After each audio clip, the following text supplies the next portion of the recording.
મહેસાણા જિલ્લામાં સ્થાનિક સ્વરાજ્યની ચૂંટણીનો માહોલ ગરમાયો છે. જિલ્લા પંચાયત, 10 તાલુકા પંચાયત, 5 નગરપાલિકા અને 9 રચિત મહેસાણા મહાનગરપાલિકા માટે આગામી 6 એપ્રિલથી ઉમેદવારી પત્રો ભરવાની પ્રક્રિયા શરૂ થવા જઈ રહી છે. આ સ્થિતિમાં ભાજપ અને કોંગ્રેસ બંને પક્ષોએ એડી ચોટીનું જોર લગાવ્યું છે અને પોતપોતાની રણનીતિ સાથે મેદાને ઉતર્યા છે.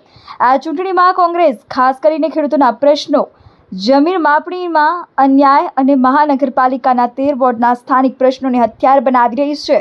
ભાજપે સરકાર દ્વારા આપવામાં આવતી ગ્રાન્ટ, શહેરના આધુનિકરણ અને વિકાસના કામોને મુદ્દો બનાવી મતદારો પાસે જશે. ખાસ કરીને મહેસાણા પહેલીવાર મહાનગરપાલિકા તરીકેની ચૂંટણીમાં જઈ રહી હોવાથી લોકોમાં પણ આ ચૂંટણીને લઈને ભારે ઉત્કૃષ્ટતા અને આકર્ષણ જોવા મળી રહ્યું છે.